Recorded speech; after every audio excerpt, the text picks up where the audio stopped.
Bien, buenos días. Siguiendo con el diplomado realizado por la institución Tempus, en esta oportunidad se me ha asignado el tema de la valoración de la prueba en primera y segunda instancia. Para presentarme con ustedes, mi nombre es Jenny Maribel Bazán Escalante. Para contarles un poco de mi trayectoria profesional, primero fui asistente de función fiscal en la ciudad de Cajamarca. Luego he sido fiscal adjunta provincial penal titular de Cajamarca por 6 años. Tuve la gran suerte de que esos 6 años lo ejerciera como nuevo código procesal penal, razón por la cual voy a aprovechar para hacerles o presentarles algunos ejemplos de acuerdo a mi experiencia como fiscal. Actualmente me desempeño como juez unipersonal aquí en Huancayo, de aproximadamente 2 años, y también pues voy a valerme de ello para poder presentarles algunos casos respecto al tema que se me ha designado. Bien, entonces para entender un principio sobre la prueba vamos a entender sus sentidos fundamentales y vamos a desarrollar las diapositivas que ya también aparecen en el aula virtual. Hemos tenido algunos problemas con el proyector, pero felizmente tenemos impreso las diapositivas para que me puedan seguir y esto sea mayor entendido por ustedes. Bien, entonces, como indica la segunda diapositiva, la prueba debemos entenderla en 3 sentidos fundamentales. Primero, para hacerla saber como medios. Segundo, para referirnos a la actividad en concreto. Y tercero, ya al resultado que nos da la prueba. Cuando nos referimos a los medios, que significa que es utilizada como el aporte mediante el cual vamos a acreditar una afirmación. Pero si estamos tratando de investigar algo respecto al juicio, ¿qué es lo que debería de consistir esta afirmación? Aquí también existen 3 circunstancias afirmativas. Primero es una persona a quien se le está sindicando un hecho, ¿verdad? Se cree que es un hecho que está tipificado como delito. Cuando indico delito significa que deben concurrir todos los elementos del tipo penal, descriptivos, objetivos, subjetivos y todo. Bueno, eso se verifica en la teoría del delito. Y tercero, las circunstancias en las que se presentaron este hecho. ¿Ello por qué? Porque el Ministerio Público tiene la obligación de acreditar todo eso, pero la defensa solo se puede hacer valer de una de las circunstancias. Es decir, efectivamente esta persona cometió un hecho y lo hizo en estas circunstancias. Pero existe, por ejemplo, legítima defensa. Entonces, la defensa técnica del acusado se encuadraría acreditar, o sea, todos sus medios de prueba que van a ser convertidos en prueba durante el juicio, sería solamente acreditar una de las circunstancias, negar una de las circunstancias. Ello se refiere en cuanto al medio. Para la actividad, obviamente, es el desarrollo de cómo es que se presenta la prueba. ¿Y cuál es el escenario en el que se presenta ya la prueba? Es en el juicio, ¿verdad? ¿Por qué antes del juicio se podría denominar prueba? No. Se denomina medio probatorio. ¿Qué más? Elemento de convicción. ¿Qué más? Etcétera, ¿verdad? Pero para que se convierta en prueba, ¿qué es lo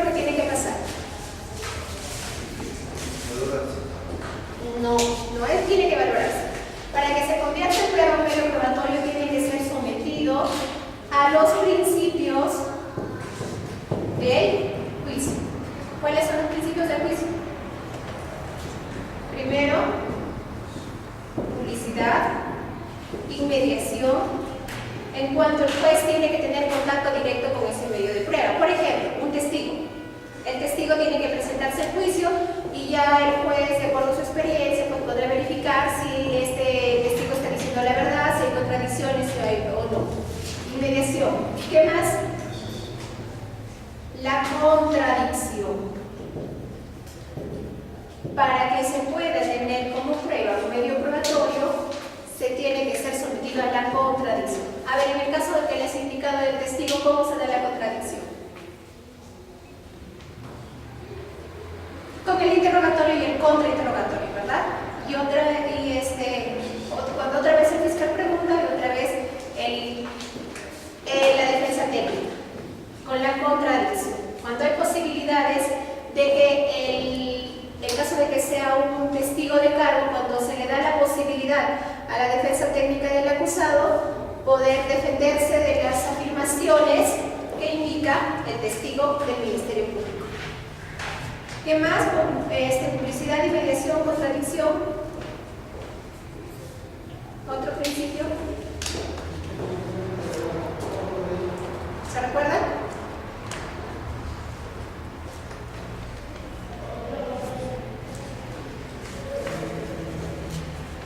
Publicidad, ¿por qué? Porque ahora todos los juicios son públicos, ¿verdad? En las salas se abren para todos, a excepción pues si se trata de delitos contra la libertad sexual o que de por medio esté el honor de un menor de edad o de repente por cuestiones de seguridad del Estado, ¿no?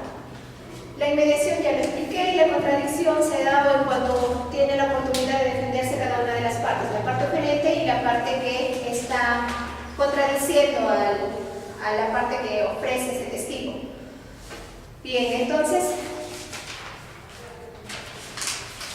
ahora vamos a explicar exactamente para poder hablar con propiedad cuando hablamos de un medio de prueba, cuando de un elemento de prueba, cuando de una fuente y cuando de un objeto.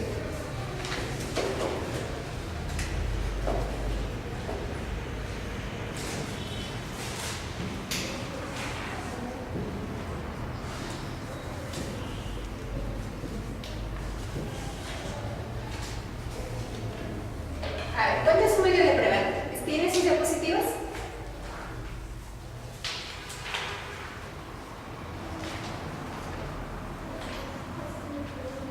En las diapositivas indica que es el acto procesal o procedimiento utilizado para introducir un elemento de prueba. Por ejemplo, la testimonial.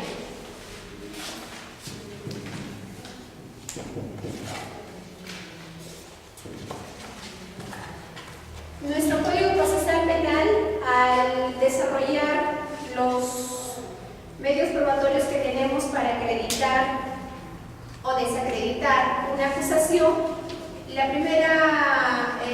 primero que indica es la testimonial. Entonces se tiene como medio de prueba a un acto procesal.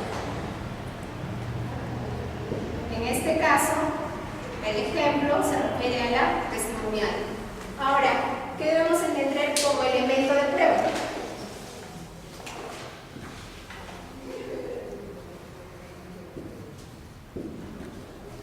¿Quién es el elemento de prueba? ¿Qué es lo que nos va a decir este testigo, verdad? ¿Qué es lo que nos va a decir? ¿Qué es lo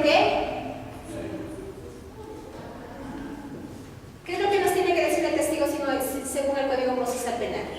Solo lo que percibió. Y cuando una persona percibimos algo, cuando es por los 5 sentidos, ¿verdad? Lo que vimos, lo que escuchamos, lo que sentimos. ¿Qué es lo que está prohibido para los testigos? El Código Procesal Penal lo especifica. Son las opiniones. No puede dar opiniones. Solamente se le aceptan opiniones a los peritos y son opiniones técnicas. Entonces el elemento de prueba es lo que nos va a indicar este testigo. ¿Ven cómo va teniendo relación el medio con el elemento?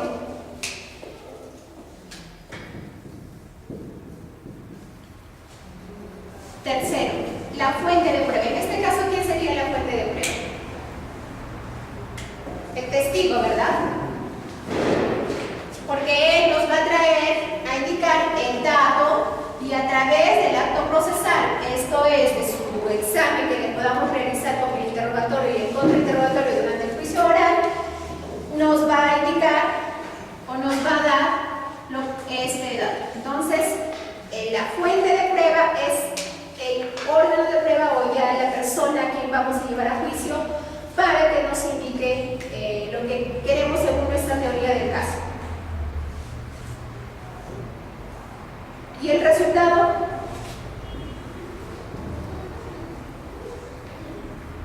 El resultado de la prueba, ¿qué es? Lo que dijeron hace rato, es ya la valoración que le puede otorgar el juez en la sentencia, sea condenatoria o sea absolutoria. Ya es como indican las diapositivas, el procedimiento intelectivo al que estamos obligados los jueces para poder valorar que el testimonio de un testigo mediante el acto procesal que se da en juicio a través de los principios al que está obligado el desarrollo de esto, con la publicidad, la inmediación, la contradicción. Bien, ¿hasta ahí alguna pregunta? Ninguna. Bien, entonces vamos a continuar.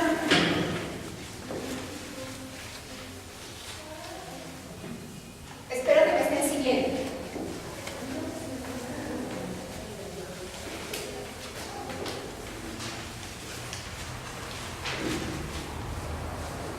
A ver,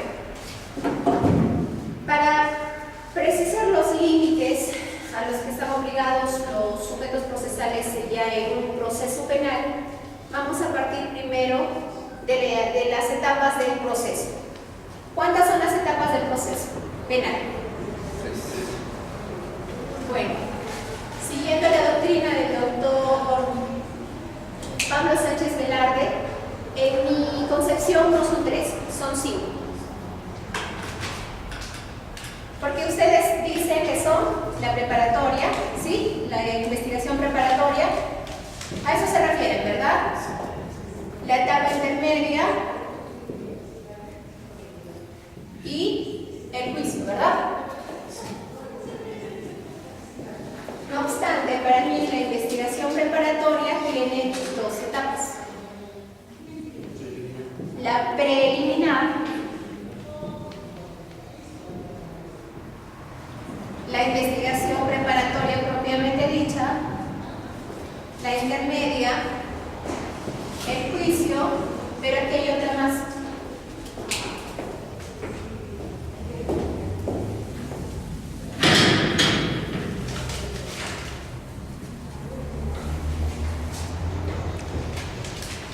La etapa de la ejecución.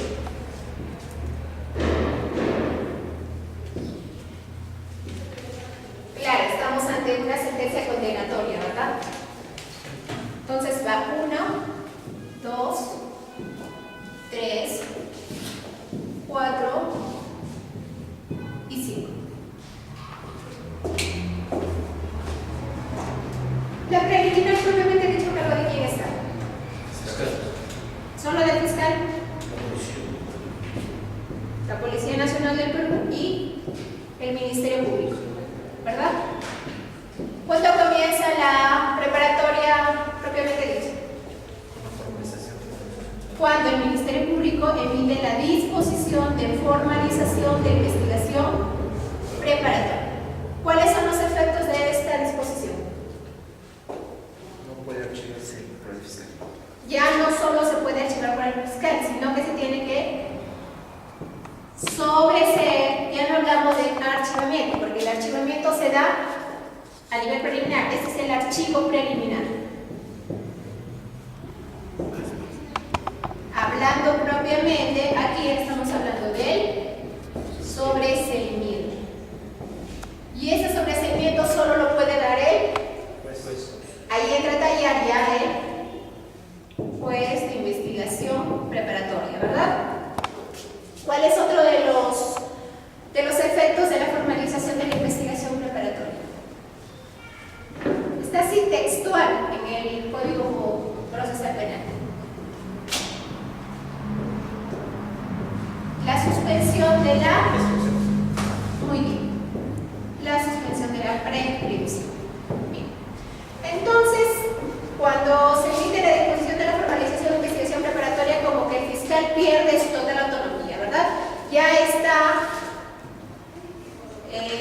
supeditado a las actuaciones que pueda realizar el juez de investigación preparatoria. Luego del plazo de la formalización de investigación preparatoria, ¿qué disposición está obligado a emitir el fiscal? Conclusión. La disposición de conclusión de investigación preparatoria. Que cuando no lo emite, respetando los plazos, cabe la posibilidad de que ustedes presenten un control de plazos al juez de investigación preparatoria, ¿verdad? Van a tocar la puerta al juez de investigación preparatoria y acusan al fiscal. Dicen, señor juez de garantías, el juez de investigación preparatoria no está cumpliendo con los plazos procesales establecidos en el código. Entonces el juez va a llamar a una audiencia y le va a dar un plazo al fiscal para que emita esta disposición de conclusión de investigación preparatoria. Una vez que emite la disposición de conclusión de investigación preparatoria, ¿qué posibilidades tiene el fiscal? Muy bien. Requerir, porque no es que solo acuse y sobresee. Recordemos que los fiscales tienen 3 actos procesales que emiten. ¿Cuáles son? Las disposiciones, los requerimientos y las providencias. Las providencias son de mero trámite, ¿no? Los requerimientos son de investigación preparatoria y las disposiciones para resolver algo debidamente fundamentado. Parecido a lo que los jueces emitimos, los autos, los decretos y las sentencias. Bien, entonces, bueno, si sobresee no habría problema, ¿verdad? Pero si hay una acusación,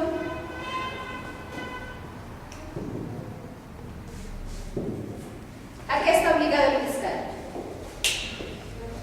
Espero que haya fiscales también inscritos en este diplomado. Me hubiera gustado. ¿Hay alguno en sala? Usted es procurador, ¿verdad? ¿Era procurador, creo? Sí, trabajando. ¿No? Si me acuerdo de haberlo visto en alguno de los oficios. Bien, cuando ya hay una acusación, ¿qué se cree que tiene que tener el Ministerio Público claro? Certeza. Hay una certeza, ¿verdad? Una certeza de qué? De que va a llevar un caso a juicio, pero va a ser un caso exitoso. No va a llevar un caso, como también lo dice la doctrina teoría en técnicas de litigación oral, no va a ir a pescar a juicio. Tiene que llevar un caso que tiene que tener coherencia, que tiene que tener una teoría del caso sólida. ¿Y en qué consiste la teoría del caso del Ministerio Público? Tiene que tener una cuestión fáctica, es decir, hechos, una jurídica, porque estos hechos tienen que estar válidamente convalidados en un delito, y tercero, una probatoria, ¿verdad? Es decir, tiene que tener los medios de prueba suficientes que acrediten su teoría del caso fáctica y jurídica. Ahí es donde entramos a detallar en la tercera diapositiva respecto a los límites. ¿Cuáles son los límites de la actividad probatoria? Que sean pertinentes. ¿Qué más? Conducentes. ¿Qué más? Útiles. ¿Qué más?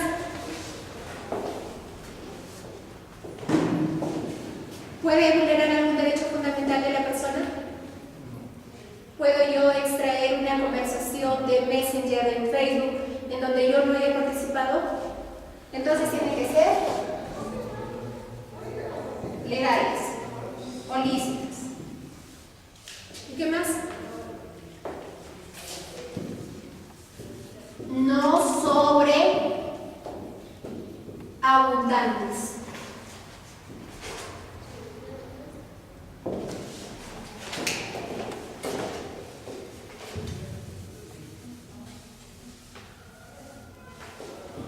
¿cierto? ¿A qué está referida la pertinencia?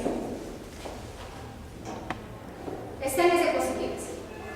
La pertinencia está referida a que se trate de un medio probatorio apto para acreditar la teoría del caso.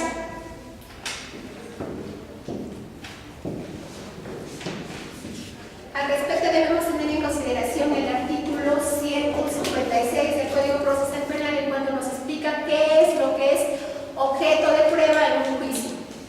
¿Cuál es el objeto de prueba? En el artículo 156 indica. ¿Han traído su código?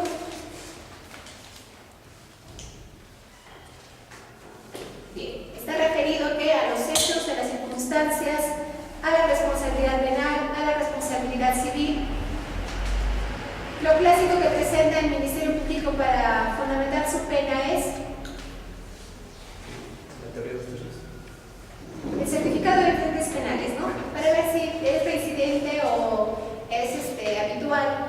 Por ejemplo, si existe una circunstancia modificatoria de responsabilidad penal que haga variar la pena básica establecida para el delito. La conducencia está referida a qué?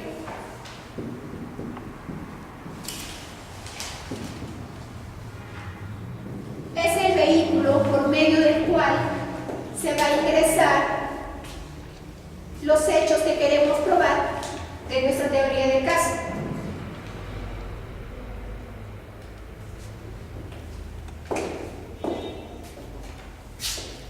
Y obviamente que tenemos que escoger el vehículo más idóneo. La conducencia también está referida a la prohibición de algunos medios probatorios. Por ejemplo, en un caso de violación sexual, la agraviada menor de 14 años podría confrontarse o cariar con su agresor. El Código Procesal Penal en el artículo 182, inciso 3, lo prohíbe textualmente, pero también da una arista abierta, porque dice salvo consentimiento de la víctima. He tenido algunos casos de juicio oral en los que, claro, obviamente al trauma que han sido sometidas las agraviadas, incluso ni siquiera, siendo ya mayores de edad, ni siquiera desean declarar en presencia del acusado. Eso lo vamos a ver más adelante en cuanto al desarrollo de la declaraciones de la víctima. Menos sería una confrontación, ¿no? Pero eso depende también de la personalidad y el tratamiento terapéutico que se le ha podido dar a una víctima. Porque también he tenido casos en los que sí han confrontado a su agresor. Han tenido el espíritu fuerte de poder confrontarlos y decirles tal y como han pasado las circunstancias. Con respecto a la utilidad,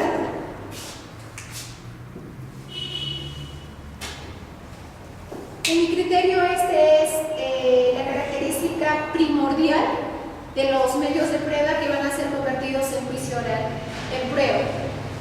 ¿Por qué? Porque cuando se oraliza, por ejemplo, algún documento, el Código Procesal Penal obliga a que las partes hagan el destaque probatorio de esa documental. Y el destaque probatorio está íntimamente vinculado con la utilidad del medio probatorio. ¿Qué es lo que queremos acreditar exactamente con ese medio probatorio? ¿Qué es lo que es trascendental para nuestra teoría del caso? Por ejemplo, si es un documento, digamos que se acusa por un uso de documento falso o elaboración de documento falso con fines de uso, 427, primer párrafo, 427, segundo párrafo, ¿qué es lo primero que tiene que acreditar el Ministerio Público? La preexistencia de ese documento falso, ¿verdad? Además de que, bueno, la preexistencia del documento, la falsedad lo acreditará ya pues con el examen del perito grafotécnico, ¿no? O perito dactiloscópico en caso de que se trate de una impresión dactilar. No obstante, he habido en algunos casos que he tenido en los que el Ministerio Público se olvidó de presentar el documento de cuestionario. casos no nos queda otra más que absolver. Bueno, con respecto a la legalidad creo que lo tienen claro, ¿verdad? Ustedes conocen exactamente la diferencia entre prueba legal, ilegal y prueba irregular. La irregularidad de la prueba se refiere al acto procesal por el cual se adoptó o se recopiló. Y la ilegalidad está referida exclusivamente a la vulneración de derechos fundamentales. Por ejemplo, en un allanamiento domiciliario, saben que el allanamiento domiciliario se puede dar por la policía siempre y cuando exista flagrancia, ¿verdad? Pero tiene que ser flagrancia de delitos de consumación instantánea. Porque si es un delito de comisión permanente, como por ejemplo tráfico de drogas, ¿se puede un allanamiento policial sin orden judicial? Hay un habeas corpus en contra de un fiscal cajamarquino que ingresó para, obviamente, acopiar la droga o incautarla, y también tenencia ilegal de arma de fuego. Pero el Tribunal Constitucional indicó de que porque impusieron un habeas corpus, lo declaró fundada, porque indicó de que solamente podría hacerse un allanamiento policial sin orden judicial siempre y cuando se trate de delitos de comisión instantánea, no de comisión permanente, en cuanto por la naturaleza de estos delitos cabe la posibilidad de que la policía y la fiscalía tienen el tiempo suficiente como para pedir la orden judicial. Bueno, lo declararon así. Y la sobreabundancia, que también está prohibida. He tenido casos en los que la defensa técnica me presenta de 4 a 5 testigos para que me digan, por ejemplo, que en el lugar de los hechos el acusado no estuvo, por ejemplo, ¿no? Sin embargo, el presentar muchos testigos para acreditar un solo hecho a veces es contraproducente, porque los testigos empiezan a contradecirse entre ellos. Suficiente con uno, ¿no? Entonces hay que tener cuidado cuando pretendemos acreditar una sola cosa con varios medios de prueba. Entonces, esos son los límites que la norma procesal penal nos impone en cuanto a la presentación de medios probatorios. Otro límite que quería hacerles ver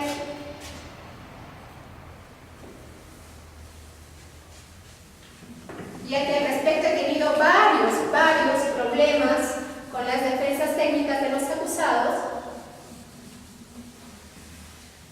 es la oportunidad para presentarlos. ¿Cuál es la oportunidad para presentar los medios de prueba por parte de la Fiscalía? Es su acusación, ¿verdad? Aquí es que el Ministerio Público presenta todas sus cartas abiertas para que salga exitoso del juicio oral, ¿verdad? Es decir, con una sentencia condenatoria. ¿Y la defensa técnica? Una defensa técnica responsable, ¿se queda de brazos cruzados? Dependiendo, ¿no? Dependiendo de la teoría del caso que adopte. Porque si es una teoría del caso eminentemente jurídica, pues atacará en juicio oral con cuestiones solamente procesales, sustantivas o procesales de índole jurídica, nada más, ¿verdad? Pero supongamos de que va a atacar fácticamente. ¿Cuál es la obligación de esta defensa técnica? El artículo 359, que indica que tiene que ser el juez de investigación preparatoria una vez recibida la acusación. Correcto. ¿Por cuánto tiempo? 10 días. 10 días. En mi concepción, estos 10 días son el plazo que más debe aprovechar la defensa técnica. ¿Por qué? Porque tiene oportunidad de objetar la acusación, ¿verdad? La cuestiona formal o procesalmente a la acusación. ¿Qué más? Puede pedir el sobreseimiento, ¿sí? ¿No? Las excepciones, los medios de defensa técnicos, con prescripción, cosa juzgada, improcedencia de acción. A propósito de la improcedencia de acción se dan dos circunstancias, ¿verdad? ¿Cuáles son estas dos circunstancias? Cuando el hecho no constituye delito y cuando no es una causa justiciable penalmente, ¿verdad? Bueno, entonces estos 10 días son cruciales, pero lo más importante para lo que estamos hablando en nuestro tema sobre la prueba, ¿qué es lo que aquí presenta la defensa técnica? Sus medios de prueba, ¿verdad? Todavía no podemos hablar de pruebas, ¿ah? Pese a que el Código Procesal Penal indica pruebas, pero lo correcto es hablar de medios de prueba. Aquí presenta sus medios de prueba con los límites que ya vimos: conducencia, pertinencia, utilidad, licitud y no sobreabundancia, ¿verdad? Luego de esto, ¿qué tiene que hacer el juez de investigación preparatoria? Llama a una audiencia. ¿Cómo se llama esa audiencia? Control de acusación. Ya eso ya lo tenemos más que claro. ¿Cuáles son las obligaciones del juez de investigación preparatoria en el control de acusación?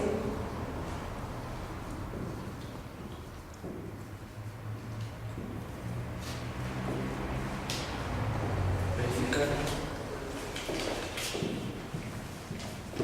El juez de investigación preparatoria, en palabras simples, tiene que hacer un filtro. Esa es su obligación. Un filtro, por eso es investigación preparatoria. Se supone que él prepara todos los medios, todo lo concerniente para que haya un desarrollo del juicio oral sin problema alguno, ¿verdad? Hace un filtro fáctico, porque es probable que el Ministerio Público no presente bien sus hechos, ante lo cual estaría vulnerando ¿qué principio? El principio de imputación necesaria, ¿verdad? ¿Qué más? ¿Qué más filtro debe ser? Y para lo que nos importa, el filtro de admisibilidad en medios probatorios. Es ahí donde el juez está obligado a ver si esos medios probatorios son pertinentes, conducentes, útiles y demás. ¿Es el único escenario en el cual pueden presentar se puede admitir medios probatorios?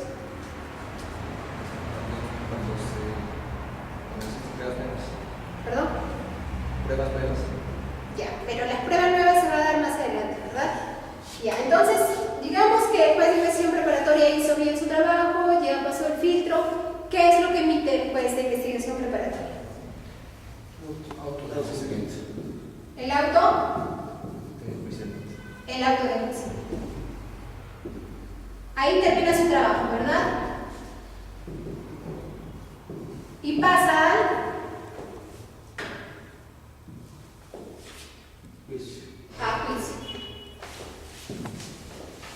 Aquí pasa al juez unipersonal o al Colegiado. colegio.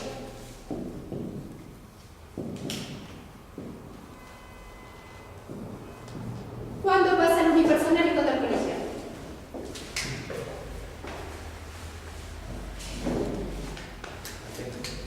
Por la pena, ¿ya? ¿Cuánto debe ser la pena mínima para que pase al colegiado?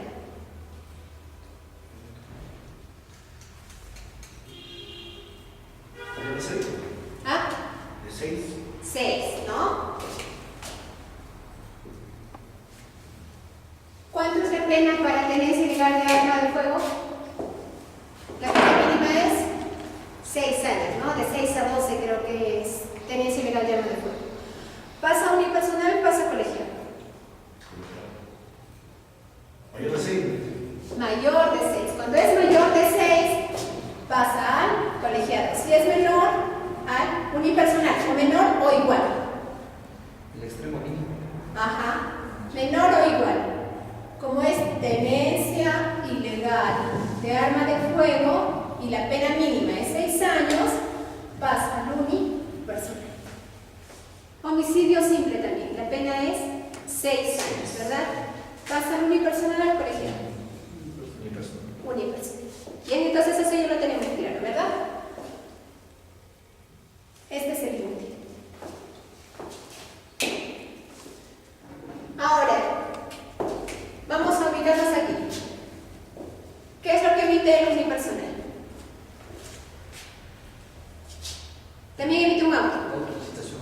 el auto de citación judicial.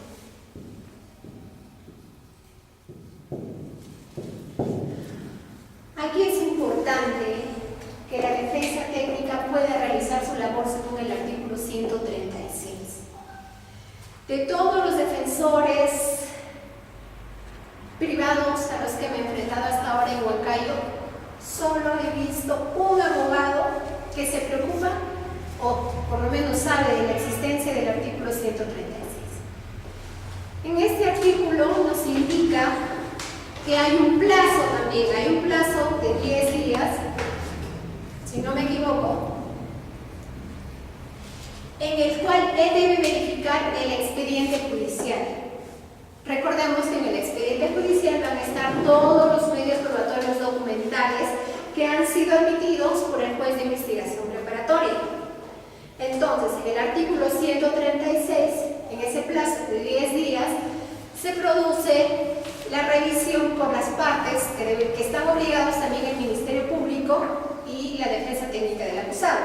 El Ministerio Público muy pocas veces lo hace y se ven problemas durante el juicio porque cuando quiere oralizar un documento y se le pregunta en qué folio del expediente judicial está, empieza ahí con su carpeta a hacerse horas. ¿Por qué? Porque tampoco aplica el artículo 136. En el artículo 136 indica que es la oportunidad de los sujetos procesales para pedir la exclusión de medios probatorios que no fueron admitidos durante el control de acusación o la inclusión de los que sí fueron admitidos, con la finalidad de no dejar en indefensión ni al Ministerio Público ni a la defensa técnica. Mi despacho ha adoptado el criterio de poder solucionar en audiencia este tema. No obstante, se les exhorta para que apliquen o desarrollen lo obligado por el artículo 136. Porque se cree pues que en juicio ya debe estar todo listo como para que no haya problemas y el juicio se desarrolle normalmente.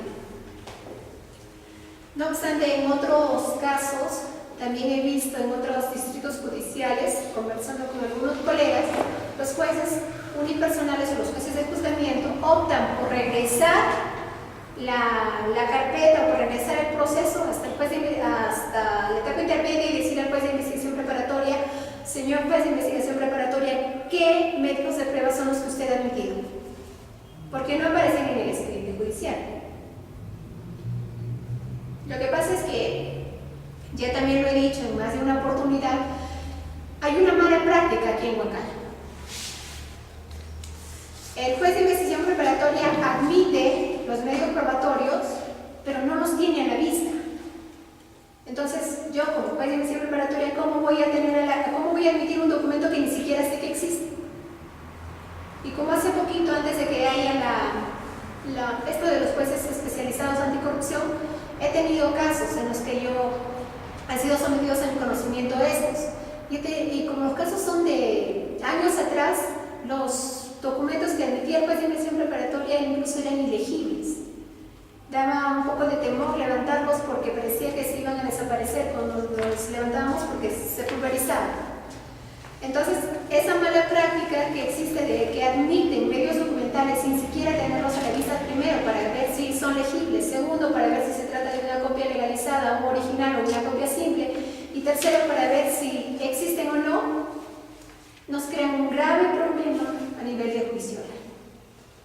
Entonces, en otros distritos judiciales devuelven al juez de investigación preparatoria. Pero en mi caso, por celeridad procesal, por economía procesal, ya tratamos de solucionarlo en juicio, como en algunos casos que hemos tenido. Bueno, entonces la aplicación del artículo 137 es importante. En otro distrito judicial, la buena práctica que he visto y que parece que funciona es que el fiscal, cuando pone a consideración o para que pase el filtro el juez de investigación preparatoria, desglosa y entrega. Entonces, en ese momento, el juez de investigación preparatoria, además de tenerlo a la vista, poder ver las características que ya les dije antes, corre traslado inmediatamente a la defensa técnica del acusado para verificar si existe o no oposición respecto a ese medio probatorio. Las oposiciones pues se darán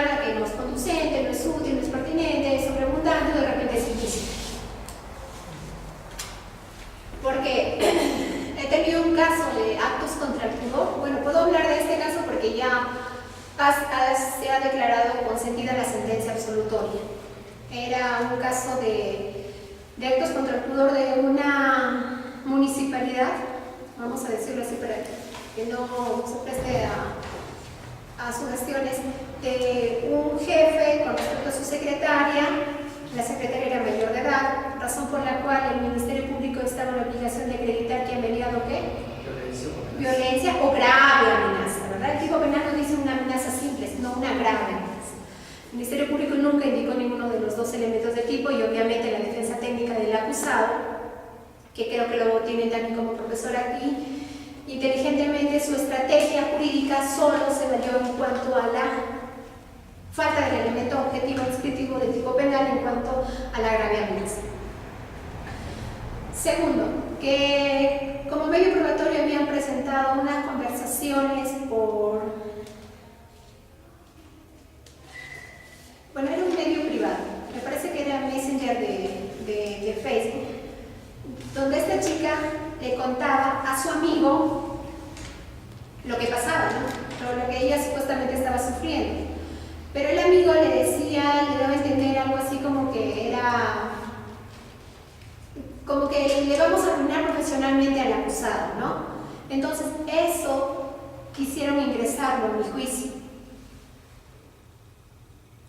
Pero si es que no daba su consentimiento, ni el amigo, ni la agraviada, para que sea desarrollado o incorporado a juicio oral como documental, se estaría vulnerando el derecho a la intimidad.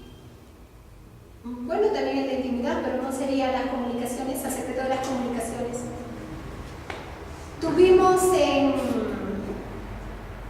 Estábamos examinando al amigo y es donde el abogado de la defensa técnica del acusado pretendía incorporar, ¿para qué? Para contrastarlo con las declaraciones, porque una de sus preguntas fue: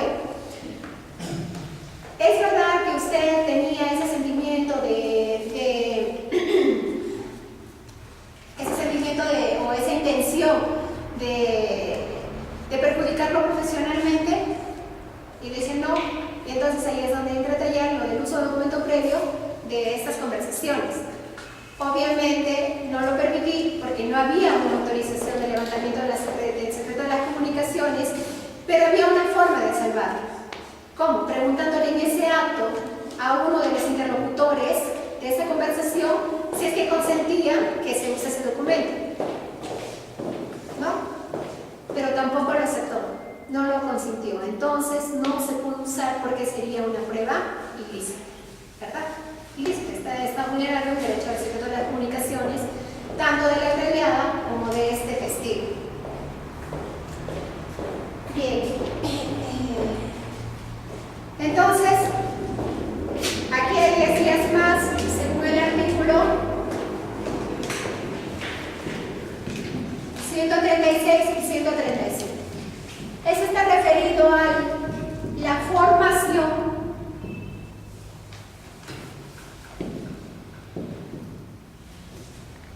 del expediente judicial.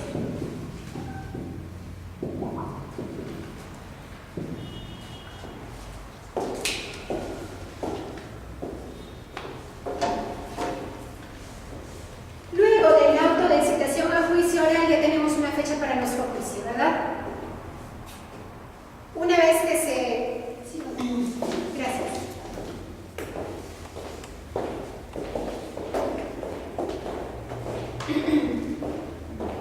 Una vez instalado el juicio oral, ¿existe oportunidad de presentar nueva prueba o presentar otros medios probatorios distintos a los que se admitieron durante el control de acusación? Ya la preparatoria ya no la pasamos, ya no estamos en la preparatoria.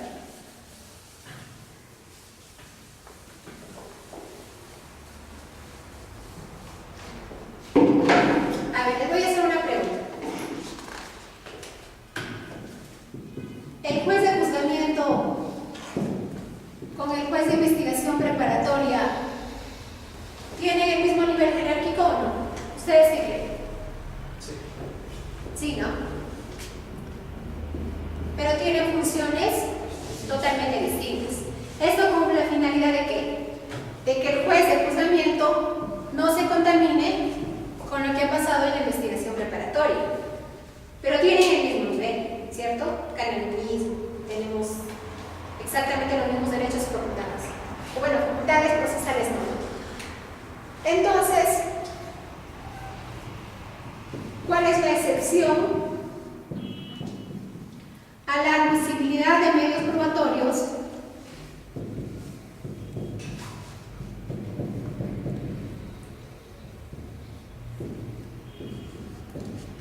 que se presenta en el control de acusación por el juez de investigación preparatoria? Son dos.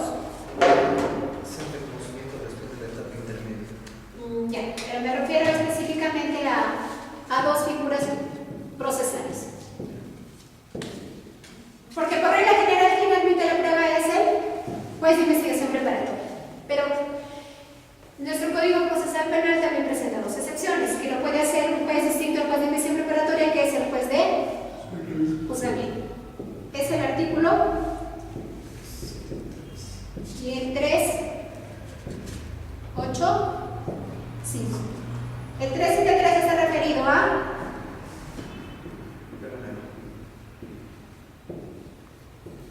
y el 385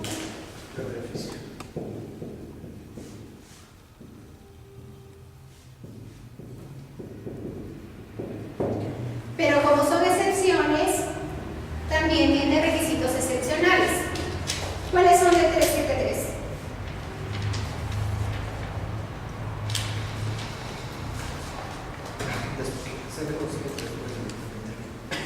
Hay un factor de temporalidad, ¿verdad? El factor de temporalidad está referido a que se traten de hechos conocidos con posterioridad al control de acusación. Para tal efecto debemos tener presente la fecha del control de acusación. ¿Cuándo es que se dio la fecha del control de acusación? Y de ahí tomar en consideración eso como un hito temporal.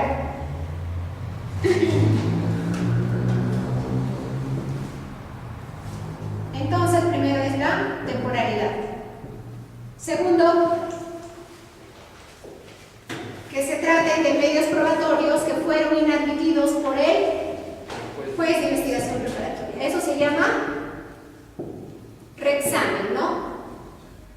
Dice, vía reexamen solicito se admita como medio probatorio, digamos, la testimonial de la persona X, ya que el juez de investigación preparatoria me lo negó. Y para ello es importante o que establece como requisito una especial argumentación.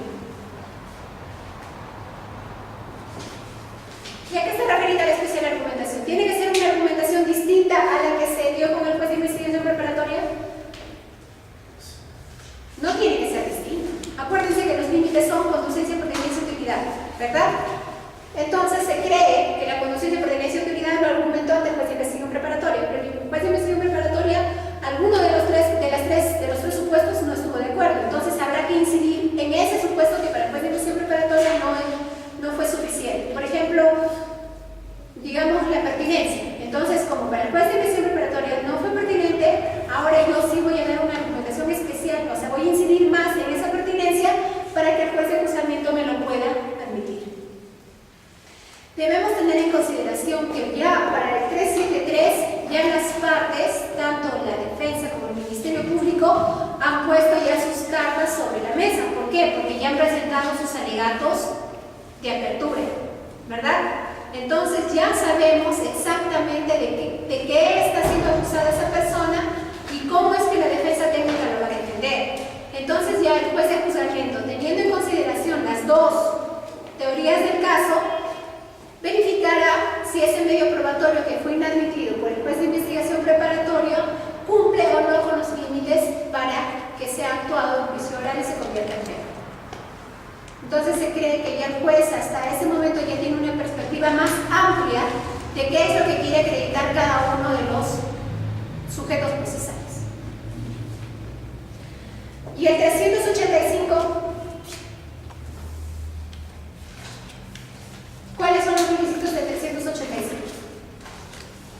También son dos. Que haya surgido y que sea indispensable o manifiestamente útil para el esclarecimiento de la verdad. Tengamos en consideración que, de acuerdo a la ubicación del artículo 385, es cuando ya se ha dado toda la actividad probatoria de cargo y de descargo, incluyendo la que haya sido admitida por el artículo 373. Es decir, ya se agotó. Todos los medios de prueba que han presentado las partes y que han actuado en juicio oral se agotó. Entonces, el artículo 385 resulta aún más excepcional al 373, porque ya no hay un efecto de temporalidad ni tampoco hay un efecto de reexamen en cuanto a la inadmisibilidad que hizo de investigación preparatoria, sino que aquí tiene dos requisitos esenciales: que haya surgido del debate probatorio, es decir, que algún testigo haya dicho, pero también estuvo presente tal persona, por ejemplo, ¿no? Entonces surgió del debate probatorio, que es al que se obligaron las partes. Y el otro que sea indispensable para el esclarecimiento de la verdad.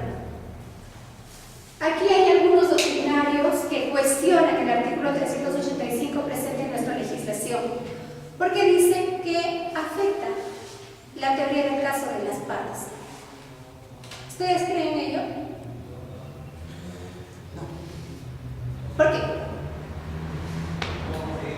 Porque sobre todo va a servir para que el juez y el personal o el colegiado pueda tener una mayor convicción de todo lo actual en el juicio. Claro, en mi concepción tampoco afecta la teoría del caso de ninguna de las partes. ¿Por qué? Porque tiene una íntima relación con la finalidad del proceso penal. ¿Cuál es la finalidad del proceso penal? La verificación de una verdad histórica, ¿verdad? ¿Qué es lo que pasó? Tiene con la verdad, ¿qué es lo que realmente pasó? Entonces, si tiene esa relación, para mí no afectaría.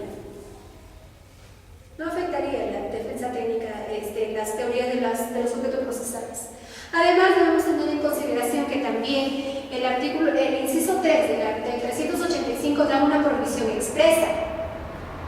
Dice que el juez no puede ponerse en el lugar de las partes.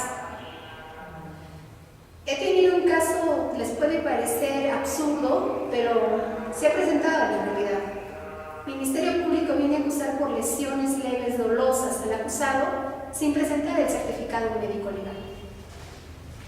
¿Cómo va a acreditar las lesiones sin el certificado médico?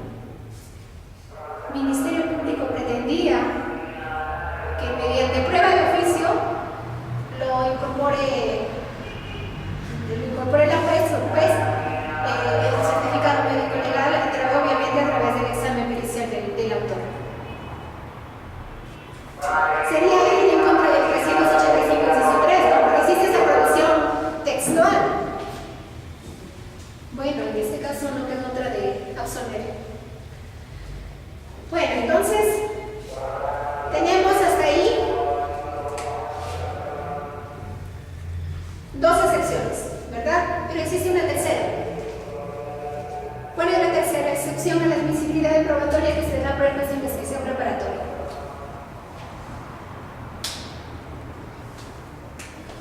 Vamos a ponerlo arriba porque ya estamos en apelación. El artículo 422. Ahí también hay otra excepción a la admisibilidad de prueba que por regla general se da durante la investigación preparatoria. El control de acusación. Y ahí también hay efectos de temporalidad y también hay cuestiones de que no se habría producido durante la primera instancia por razones ajenas a la parte oferente. Eso ya quizás, si es que nos alcanza el tiempo, lo vamos a poder ver más adelante.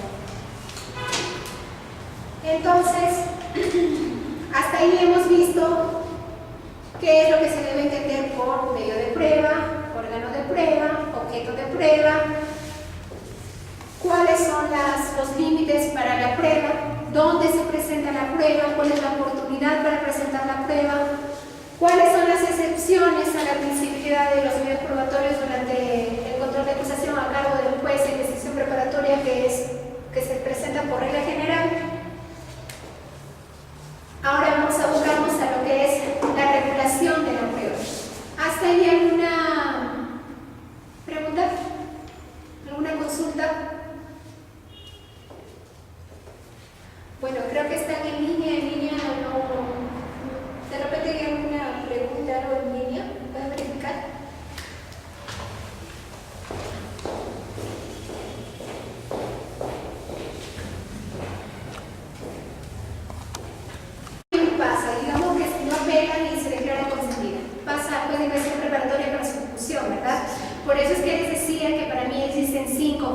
el proceso penal.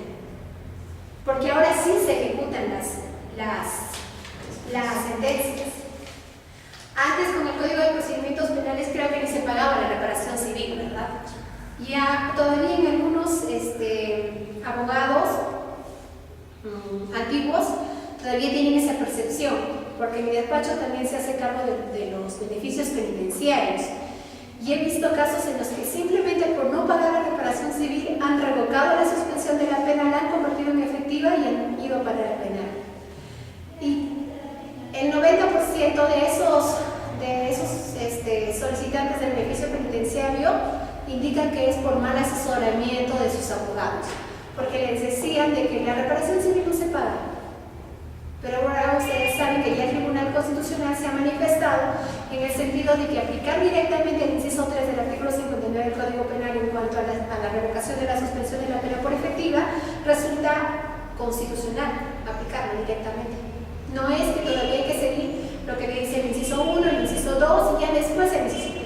No, porque en algunos casos no alcanza el tiempo, porque el periodo de prueba que se le da máximo es 1 año.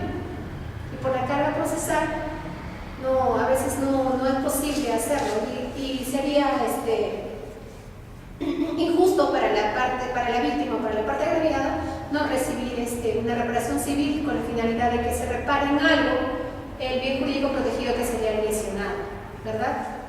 Bueno, entonces por eso les decía que son 5 las etapas para la ejecución también.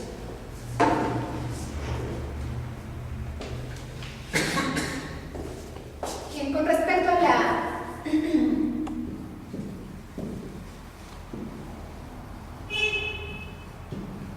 la regulación en nuestro nuevo Código Procesal Penal o ya no tan nuevo, los preceptos generales se encuentran en el título preliminar, en el artículo 2, el 7, el 9 y también el 155 y 159. Bueno, eso está creo que fácilmente descrito en la diapositiva. Eso es fácil que lo puedan verificar con su Código Procesal Penal y lo puedan analizar.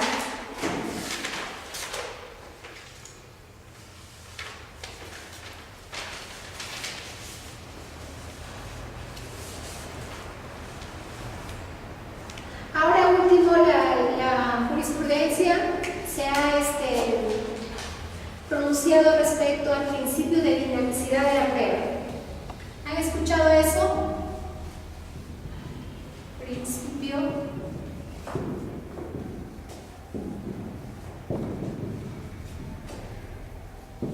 dinamicidad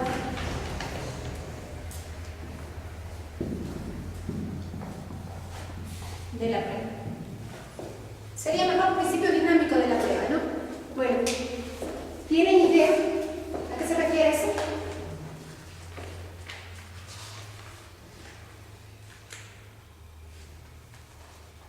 ¿Nada?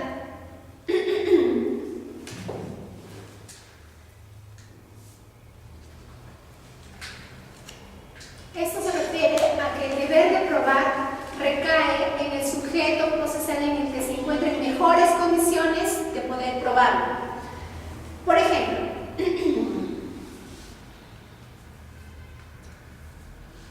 yo indico que he sido afectada psicológica y emocionalmente por mi expareja o por mi pareja actual para acreditar lo de lesiones leves por violencia familiar en cuanto a la afectación emocional por una llamada telefónica. Una llamada telefónica que duró aproximadamente 30 minutos y que durante esos 30 minutos este sujeto me estuvo insultando, me estuvo ofendiendo, me estuvo amenazando, me estuvo afectando psicológicamente. ¿Quién está en mejor condición de acreditar que existió esa llamada? La empresa. Pero la empresa no es un sujeto procesal. Yo, ¿no es cierto? Yo, porque yo soy propietaria de ese número telefónico. Entonces, fácil, como yo puedo obtener mi reporte de llamadas telefónico o claro, cualquier empresa, hoy saco ese reporte de llamadas para acreditar que existió esa llamada del número telefónico que yo estoy indicando que es de mi agresor y que tuvo esa duración, ¿verdad? Entonces en eso se trata A eso se trata del principio de dinamicidad de la prueba. ¿O es que acaso el Ministerio Público tiene que pedir el levantamiento del secreto de las comunicaciones? Bueno, lo pedirán para acreditar que ese número telefónico que duró 1 hora aproximadamente, 30 minutos, pertenece a tal o cual persona, ¿no? Podría ser para vincularlo al acusado con esa llamada telefónica. Otro ejemplo. En un caso de lavado de activos, si tengo, por ejemplo, un edificio y Fiscalía me está investigando por lavado de activos, ¿quién se encuentra en mejor posición de acreditar cómo y con qué dinero es que construí ese edificio? El investigado, ¿verdad? Pues dirá, tuve una herencia en tal lugar, o tuve una donación. A eso se refiere el principio de dinamicidad de la prueba.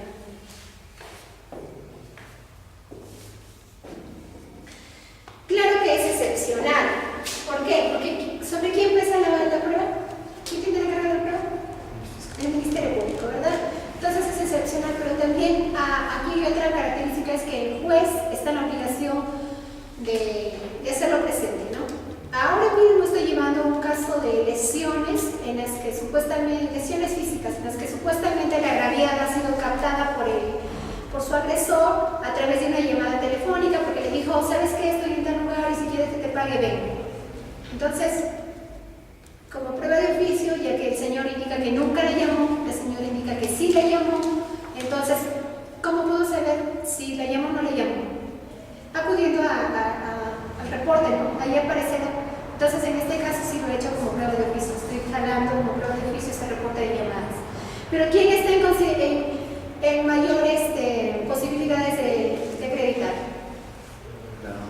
La agraviada, ¿no? Entonces, bueno, se le ha indicado a ella, se le ha hecho presente, se le ha advertido de que ella puede hacerlo.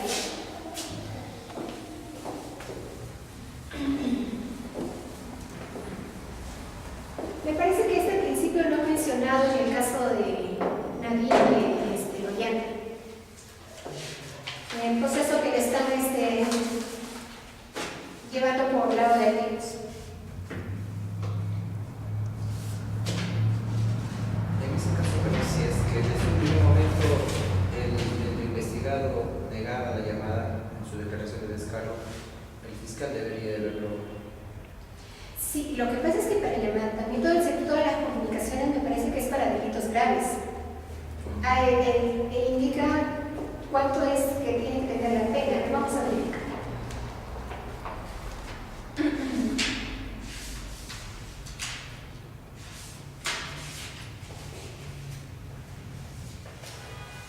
Es el artículo 230.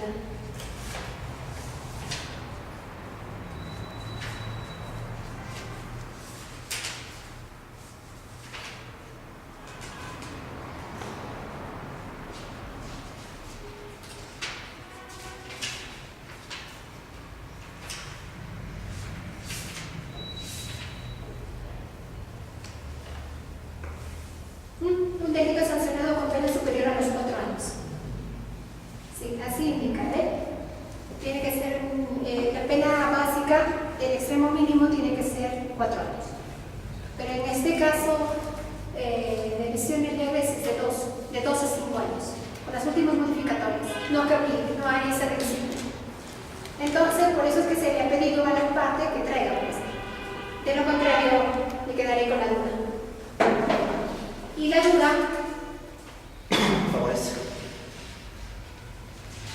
Bien, ahora vamos a hablar un poquito sobre teorías de casos aplicados a la prueba.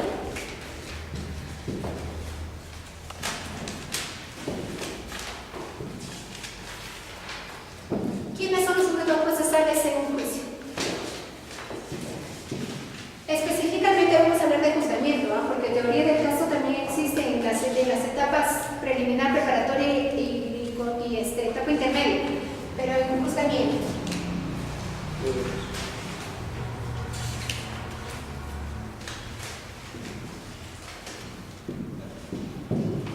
¿Quiénes son los sujetos procesales? ¿Quién está de este lado? ¿Quién acusa? ¿Quién más? Aquí está el fiscal y el actor civil. Muy bien. ¿Cuál es la diferencia entre actor civil y abogado de agraviado? En juicio. La participación que se le otorga. El abogado del agraviado es un simple espectador. Al menos en mi juicio no tiene participación alguna. Pero el actor civil sí. El actor civil ha presentado medios de prueba para ser actuados. Ha presentado, tiene la oportunidad, la facultad de hacer interrogatorio y contrainterrogatorio. Pero el agraviado no. Hay algunos jueces, según lo que he conversado, de que les dan las mismas prerrogativas, pero en mi caso no. ¿Por qué? Porque este agraviado tuvo la oportunidad suficiente de convertirse en actor civil y no lo ha hecho. Entonces, ¿por qué se le va a dar las mismas facultades? Y se ha tomado trabajo, está preocupado, está detrás del caso, ha tenido que constituir, presentar su requerimiento de constitución de actor civil y obtener su resolución que no tiene como tal, ¿verdad? Y del otro lado,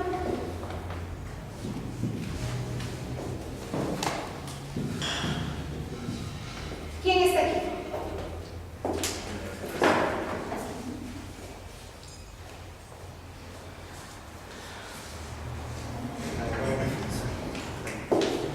La defensa técnica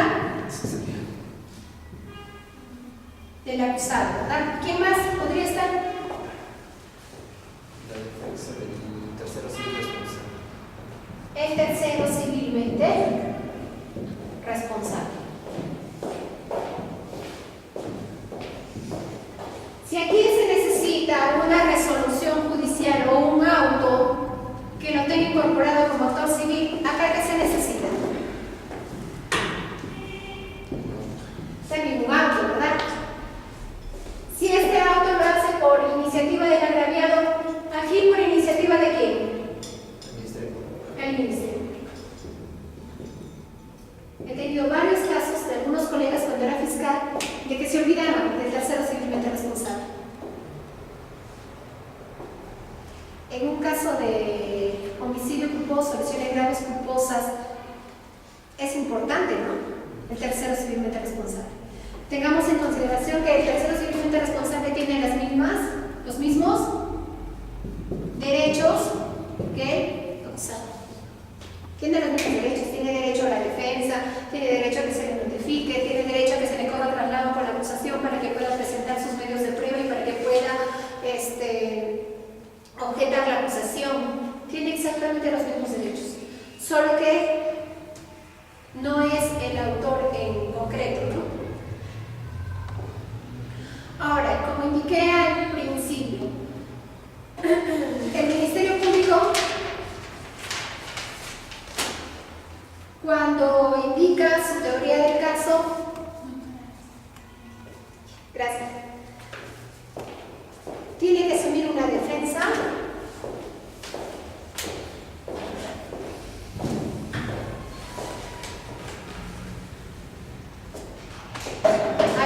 ¿cuáles son las clases de defensa?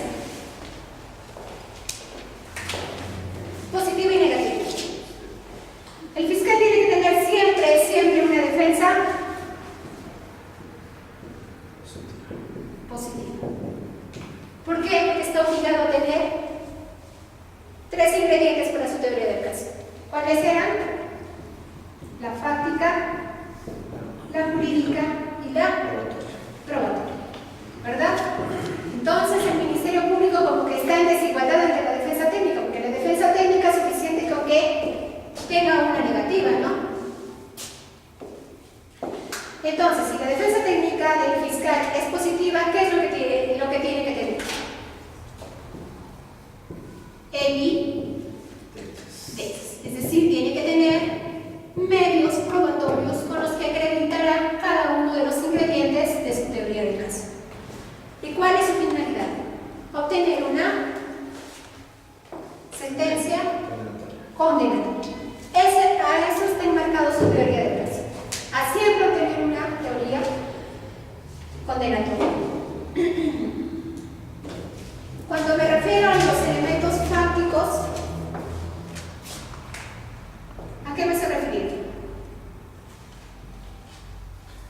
los hechos. ¿Quién? ¿Cómo? ¿Cuándo? ¿Dónde? ¿Verdad? Jurídico.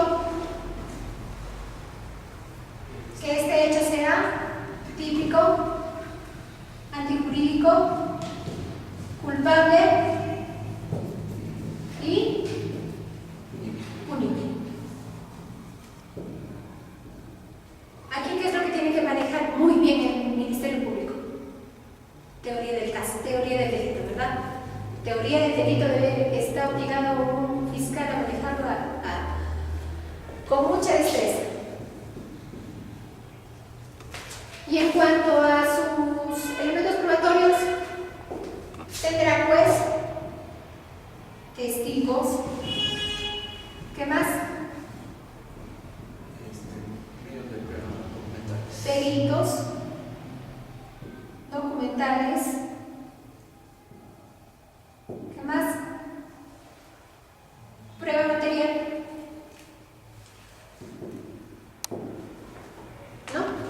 Y otros que permitan la ley. Mientras que la defensa técnica del acusado, ya lo dije, que puede ser positiva o puede ser negativa. Para que sea positiva, ¿qué debe tener? También tiene que tener medios probatorios, ¿verdad? Y estos medios probatorios debieron haber sido admitidos durante el control de acusación, o si no, le queda el 373. Pero si no los tiene, si no hay medios probatorios aquí, ¿qué defensa técnica asume? La negativa, ¿verdad? Y asumiendo una defensa técnica negativa, ¿qué es lo que tiene que atacar? Los medios de prueba del fiscal. No, ataca, no solamente los medios de prueba, ataca los subcontenidos de los ingredientes de la teoría del caso. Por ejemplo, ataca simplemente este. Vamos a ponerlo con rojo. Ataca simplemente este. Los hechos se dieron, el homicidio se dio, en tal lugar se dio, en esas circunstancias se dieron, pero mi patrocinado no fue otra persona. Porque mi patrocinado estuvo dictando una conferencia en tal lugar, en tal fecha. Por ejemplo, ¿no? Puede atacar solamente esto. ¿Se dan cuenta? Mientras que el Ministerio Público tiene que acreditar todo esto. Otra. El cómo. Efectivamente se dio, mi patrocinada asesinó a su esposo, pero no fue las circunstancias que dice el Ministerio Público, no fue como el Ministerio Público lo está indicando, fue en defensa propia, porque estaba siendo agredida físicamente por él, y no le quedó otra que tomar el cuchillo de la cocina para defenderse, y por ello lo mató. Ya el Ministerio Público acreditará que no solamente fue una cuchillada, sino fue como 8 o como 10 de cuchilladas, como se ha dado un caso aquí en Huancayo. Entonces allí no hay legítima defensa, pues no quiso solamente defenderse, sino atacarlo. O por ejemplo, que se acredite que él estaba durmiendo, ¿no? Entonces podría atacar solamente esto. Esto en cuanto a la cuestión fáctica, ¿verdad? A los hechos. Pero también podría aplicar, o podría atacar, perdón, respecto a la cuestión jurídica. Habíamos hablado acá de tipicidad, antijuricidad, culpabilidad y punibilidad. Digamos en la tipicidad. Lo que les acabo de indicar hace un momento. Cuando es actos contra el pudor de una mayor de edad, ¿qué se tiene que acreditar? Grave amenaza o violencia. ¿Cómo lo acredita la violencia el Ministerio Público? Certificado médico legal. Como un certificado médico legal de lesiones, ¿cierto? Pero en el caso que les acabo de comentar no existía el certificado médico de lesiones. Es más, ni siquiera en la cuestión fáctica el Ministerio Público me indicó que había sido el cómo, o sea, había sido mediante agresión física o violencia física, perdón, o grave amenaza. Ni siquiera estaba en la cuestión fáctica. Yo, juez, ¿puedo cambiar los hechos que el Ministerio Público me trae como acusación? No, ¿verdad? Está prohibido textualmente en el Código Procesal Penal. Entonces aquí, por ejemplo, el elemento del tipo penal. He tenido otro caso reciente también, donde era falsificación, falsedad ideológica, donde se hace insertar datos falsos en un documento público. Y la defensa técnica decía, efectivamente se ha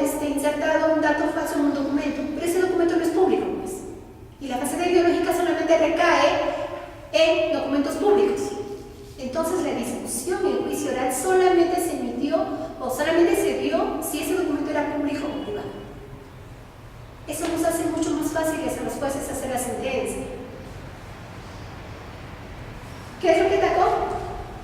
También la tipicidad, ¿verdad? Un elemento objetivo de tipo penal, porque pues medio lógica indica que solamente es en documentos públicos. Otra circunstancia un poco más compleja fue respecto a que el delito de uso de documento falso, y el Ministerio Público traía ese caso y la defensa técnica decía sí, efectivamente ha habido el uso de documento falso, pero no hay perjuicio. Entonces el Ministerio Público decía que no se necesita perjuicio, que el perjuicio es potencial, y la defensa técnica del acusado decía que no, que el perjuicio tiene que ser concreto. Entonces al respecto hay una discusión en doctrina, ¿no? Si ese perjuicio debe ser potencial o no. Ya en ese caso también fue solamente evidentemente jurídico. Obviamente ya me tuve que ver en casaciones, y en casaciones dice que el perjuicio puede ser potencial. Entonces, bueno, ahí ya la defensa técnica no fue lo suficientemente coherente como para atacar la tipicidad. Otra circunstancia que puede asumir la defensa técnica del acusado: atacar los medios de prueba. Al respecto he tenido dos casos de cohecho en los que los denunciantes de cohecho que acusan al efectivo policial que le pidió dinero para tal o cual circunstancia, cuando ya llegan a juicio, ya no se acuerdan de nada, ya no, ni siquiera reconocen al efectivo policial, o si lo reconocen, dicen sí, pero no me pidió, si no me pidió otro. ¿Y quién es el otro? El que ya fue condenado, el que se cogió a terminación anticipada. O si uno de ellos ha muerto, el muerto fue el que le pidió, pero él no. Entonces también la defensa técnica puede atacar acá, ¿verdad? Y hay casos en los que los fiscales no preparan bien a sus testigos, debe ser por la carga procesal, falta de tiempo, no sé, y la defensa técnica es tan estratégica que los hace caer en contradicciones, o les hace decir lo que ellos quieren que digan, o como el caso de esto del testigo de cohecho, que lo preparan a su gusto. O sea, es testigo de cargo, pero vienen a decir cosas que le favorecen a la defensa técnica. Pero ahí el fiscal debería iniciar las contradicciones con su declaración. Claro, el fiscal está en la obligación de, como sea, hacerle hablar lo que tiene que hablar su testigo. Entonces, para eso hay técnicas de litigación oral, pero ese tema no me lo han asignado. Eso es un tema sumamente amplio, hay que desarrollar. Pero ahí lo que puede hacer el fiscal, y lo que en algunas oportunidades han hecho buenos fiscales, porque los de corrupción de funcionarios son los que más experiencia tienen en técnicas de litigación oral, los contrastan con sus declaraciones previas. Pero usted en su declaración inicial indicó que fue tal persona y yo tal. Entonces ahí es donde ya uno se hace mejor idea, ¿no?, de qué es lo que ha pasado con este testigo. Pero más importante que eso, ¿no les parece que deberían de aplicar prueba anticipada? Porque cuando pasa el tiempo, como que pueden haber factores que hagan que el testigo cambie su versión. Factores económicos, personales, morales, espirituales. Muchas cosas pueden pasar. Entonces, en esa sentencia, bueno, que sé que fue condenatoria, pero en una de las partes exhorta al Ministerio Público de acudir a los medios procesales que nos indica el código para preservar, para asegurar ese testimonio. Que no mejor que con una prueba anticipada, ¿verdad? Ahora mismo también estoy llevando un caso de proxenetismo donde también las agraviadas también han dejado mal parado al Ministerio Público.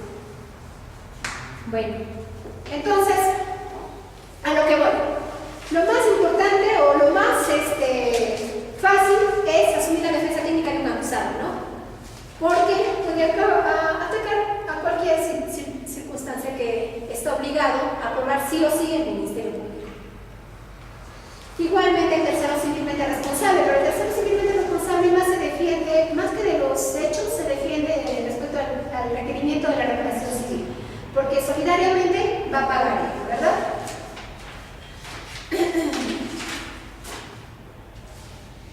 Bien, entonces, ya más o menos teniendo en consideración que por aquí hay una teoría del caso y aquí hay otra, son dos posiciones y el juez está en medio, ¿verdad? A ver qué medios de prueba son más, o qué pruebas ya son más consistentes las que se han actuado en juicio oral para emitir o una sentencia condenatoria o una sentencia absolutoria o una sentencia absolutoria con reparación civil, ¿verdad? Son esas las posibilidades.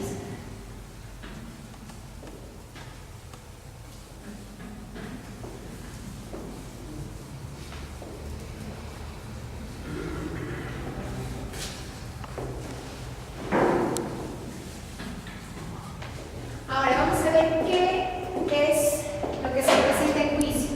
¿Cuál es la actuación probatoria que se presenta en juicio? Según el artículo 375, ¿con qué inicia la actuación probatoria?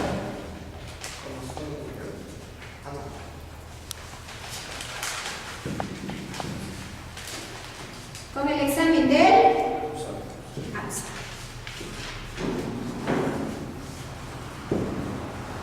El acusado tiene derechos, ¿verdad? Cuando se le lee su derecho, se le dice que uno de sus derechos es ejercer su derecho a guardar silencio, es decir, que nadie lo puede obligar a declarar. Si es que el acusado no quiere declarar, ¿qué pasa?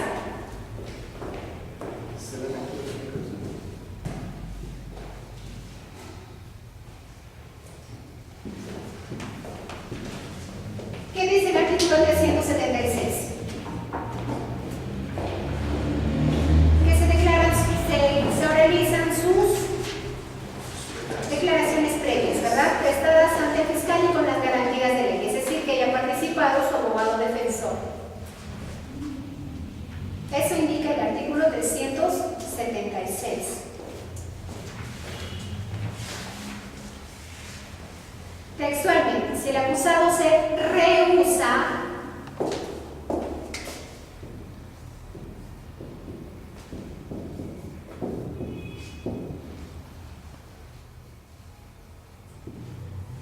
a declarar, se realizarán sus declaraciones prestadas ante el fiscal.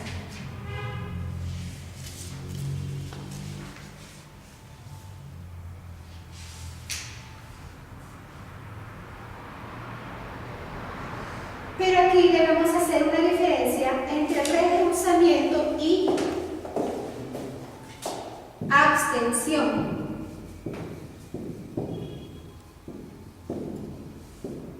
¿Por qué? Porque puede que el acusado diga, ahorita no voy a declarar, pero voy a declarar más adelante. O una vez finiquitada la actividad probatoria voy a declarar. No, porque cabe o no cabe esa posibilidad. Cabe, ¿verdad? Y también está en el Código Procesal Penal.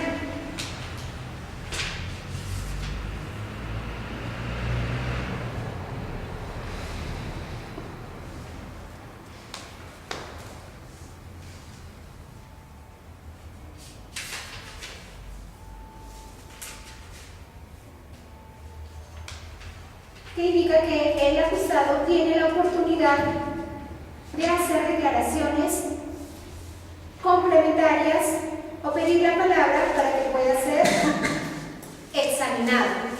Entonces, no debemos de confundir el rehusamiento con la abstención. ¿Ya? Eso que quede claro para la defensa técnica. Porque por estrategia, la defensa técnica, primero, antes de hacer que su patrocinado declare, puede que todavía tiene que escuchar qué es lo que dicen los demás, ¿no? Por cuestiones estratégicas. Luego, ¿qué es lo que se presenta? ¿El examen de quién? De testigos. Primero los de Fiscal. Los de cargo. Y luego los de descargo. Aquí están los del Ministerio Público y los del actor civil. Y aquí están los del acusado y los del tercero civilmente responsable.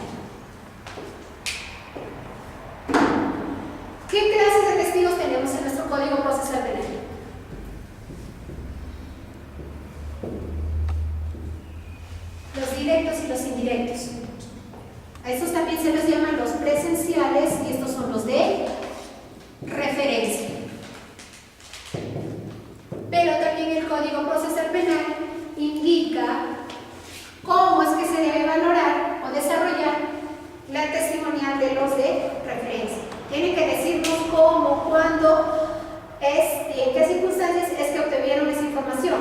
Y lo más importante, por intermedio de quién se obtuvo esa información.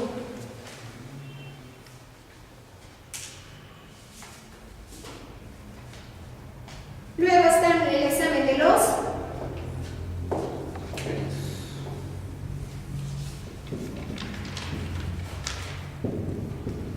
peritos. Los peritos también pueden ser de cargo y de descargo, ¿verdad? O los peritos oficiales, que son el Ministerio Público, y los peritos de pago.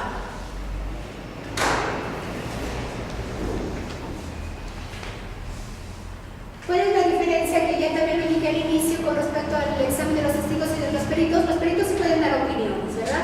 Pero son opiniones técnicas, ¿eh?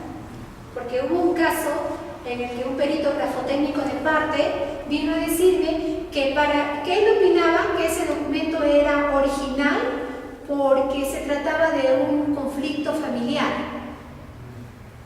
Eso es una opinión personal, no es una opinión técnica. Se estaban disputando, hermanos estaban disputando una casa. Bien, aquí para el examen de los peritos oficiales existen ciertas obligaciones, las previstas en el artículo 199. En el artículo 199, que también ha sido desarrollado o indicado en las diapositivas, indica que para las lesiones corporales los médicos legistas están en la obligación de decirnos con qué arma o con qué instrumento se realizó esa lesión. Si fue con un arma blanca, si fue con un proyectil de arma de fuego. A propósito de las lesiones por proyectil de arma de fuego, existen clases, ¿verdad? 2. ¿Cuáles son? Sí las hay, ¿verdad? Cuando ingresa a nuestro cuerpo y se queda en nuestro cuerpo el proyectil. Penetrante. Y cuando nos traspasa, perforante. Como vamos recordando así poquito a poquito. Lo que dice usted es la pericia de absorción atómica, pero eso es para verificar si esa persona ha disparado o no. Además de que nos tiene que indicar el arma o el instrumento, también indica el artículo 199 que el médico legista está en la obligación de decirnos si esa lesión dejó o no una deformación o señal permanente en el rostro. El Código Procesal Penal dice en el rostro, pero el artículo 121 del Código Penal no dice desfiguración de rostro, ¿verdad? Solamente dice desfiguración grave y permanente. O sea, significa que en cualquier parte de nuestro cuerpo que nos dejen una desfiguración así, ya es lesiones graves. Pero aquí el Código Procesal Penal dice en el rostro. Esto como que había una confusión con la legislación argentina, porque en la legislación argentina sí existe un delito específico de desfiguración de rostro. Para que sea desfiguración de rostro, ¿qué tiene que ver? ¿Qué tiene que ocasionar? ¿Una simple cicatriz? No, tiene que ocasionar una asimetría facial. Por ejemplo, que esa cicatriz me haya dejado un ojo más pequeño que el otro, o que un cachete menos flaco que el otro. Tiene que dar una asimetría facial. Eso también está en criminalística y nos habla de ello. Bien, entonces también tiene que decirnos el médico legista si esa lesión ha puesto en peligro o no nuestra vida. Por ejemplo, nos dejó en coma, ¿no? Si ha ocasionado una enfermedad incurable, por ejemplo el VIH, o si hay alguna pérdida de miembro u órgano para su calificación. Todas esas circunstancias debe estar con un certificado médico legal, porque así lo dice el artículo 199. Cuando era fiscal, yo sí en mi oficio colocaba y describía todo lo de ese artículo 199 si es que se trataba de un caso de lesiones físicas, ¿no? También el artículo 199 establece como requisitos para un certificado procesal, es decir, por ejemplo, un ginecológico, que el examen sea practicado exclusivamente por el médico encargado del servicio con la asistencia y, si fuera necesario, por un profesional auxiliar y además por una persona de confianza de la víctima.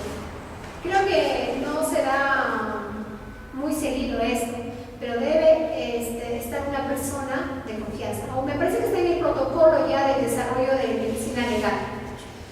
Algunos médicos legistas sí, cuando se los examina y la defensa pretende cuestionarlos por ese artículo 199, sí responden de que ha existido una persona, pero claro que en el certificado médico legal no colocan el nombre de la persona de confianza, pero sí aparece en los documentos administrativos que tiene medicina legal. Luego de ello, ¿qué sigue? A ver, ya pasamos el examen del acusado, los testigos, los peritos. ¿Qué seguiría? Pruebas documentales. Sí, los documentales.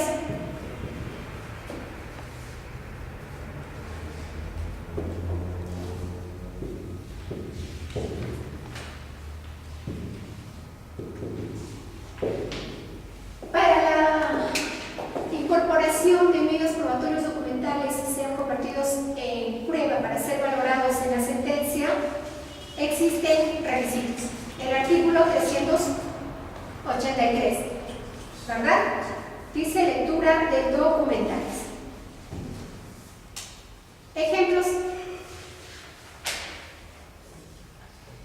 Las actas de intervención.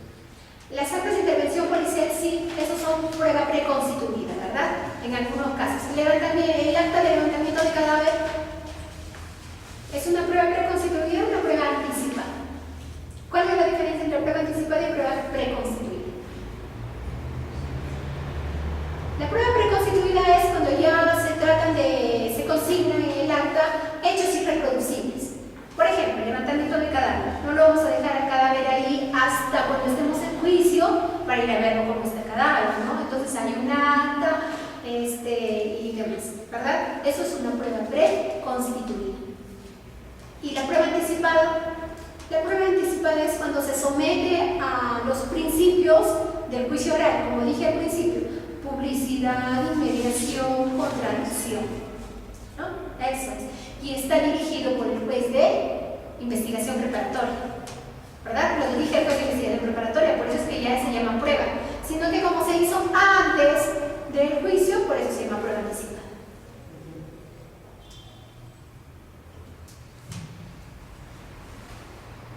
Aquí en las documentales hay una circunstancia bastante especial.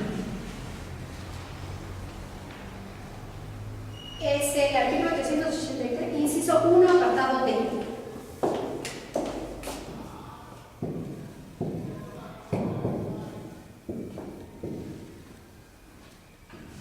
¿Qué pasa? Cuando no se presenta un testigo,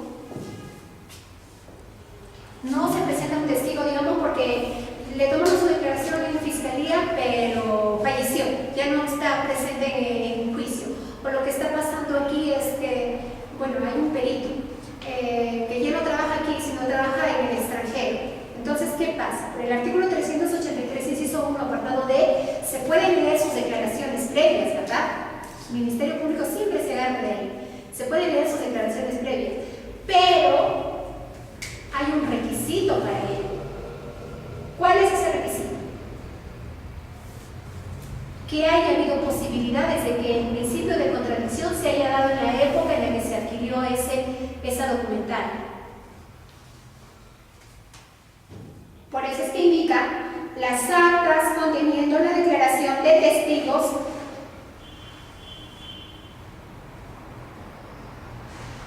prestadas ante el fiscal con la concurrencia o debido emplazamiento de las partes. ¿Esto qué significa? Que el Ministerio Público, para que pueda realizar una declaración previa de un testigo que no se presentó a juicio oral, primero tiene que acreditarle el documento o el acto procesal con el cual él ordenó que se dé ese acto de investigación, por ejemplo, una disposición o una providencia, ¿no es cierto? Y que esa disposición o providencia haya sido válidamente notificado al abogado defensor del acusado. Por eso es que dice debido emplazamiento. O con la participación, seguido con la participación, perfecto, ¿no? Si el abogado del acusado ha tenido oportunidad de también preguntar en esa declaración, en buena hora. Pero si es que no lo hizo, si es que no participó, por lo menos que haya tenido la posibilidad de hacer valer su derecho de contradicción respecto a ese testigo en la declaración fiscal. Eso es obligación de la defensa técnica del acusado hacerle ver al juez, pero en algunos casos no lo hacen, pero por cuestión de garantías, cuestión de legalidad procesal, en mi caso sí le obligo a eso al fiscal. Bien, señor fiscal, está usted en su derecho de incorporar la testimonial, no como órgano de prueba, pero sí como documental, pero usted tiene que acreditarme esto. Presénteme la disposición fiscal, la providencia fiscal y la notificación de esta providencia a la defensa técnica del acusado. Si cumple con esos requisitos, se lo deja incorporar válidamente.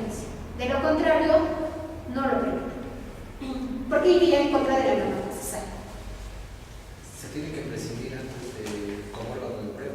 Claro, se prescinde, pero hace ver que dejan salvaguarda su derecho de hacerlo valer según el 383. Y eso funciona tanto para la fiscalía como para el acusado, para la defensa del acusado. Pero en este acto como que más me pongo en la posición de la fiscalía porque como que tiene más trabajo, como lo hemos visto en la teoría del caso, ¿no? Tiene más labor que realizar.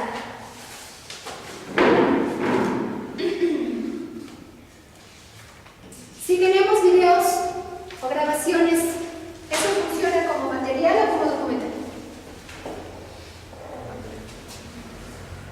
Las cintas, las imágenes, los videos son documentales. Pero al artículo 187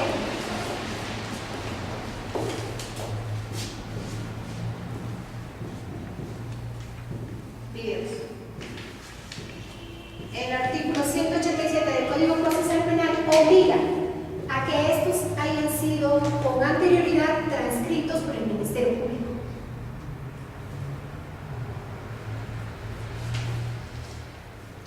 Bueno, se cumple porque el Código Procesal Penal lo indica, pero para mí sería más que suficiente con presentar el video en juicio.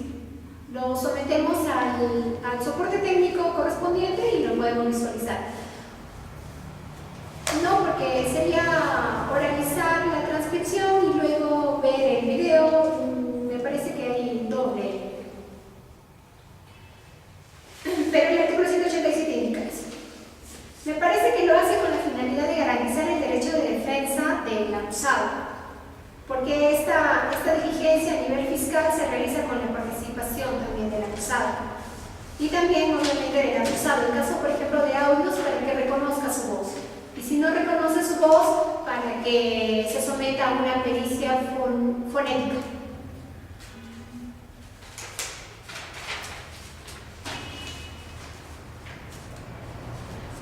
Bien, entonces,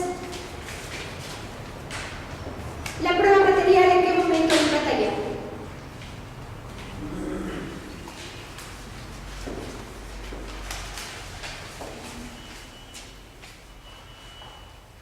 ¿Cuándo entra a taller la prueba material? Para efectos de que reconozca bien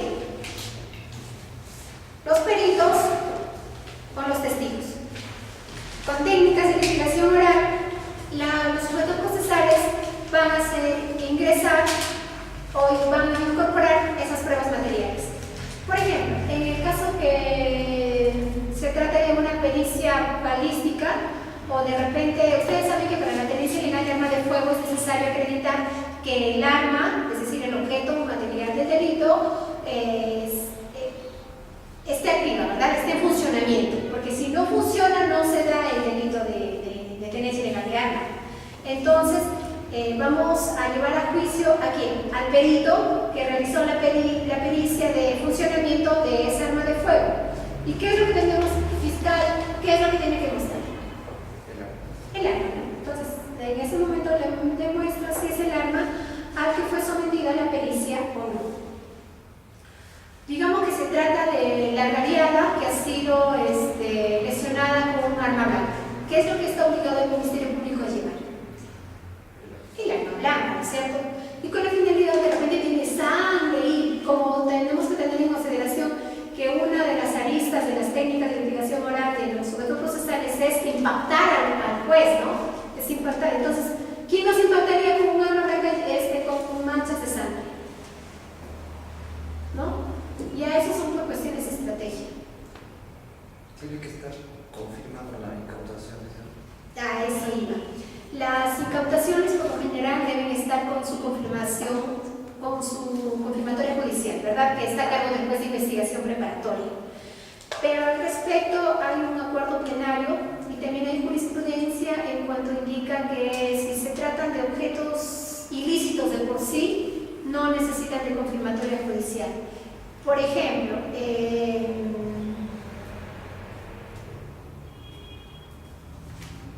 se me ocurre droga, pero por cuestiones de probatorias, yo creo que en todo caso siempre se debe someter a confirmatoria judicial.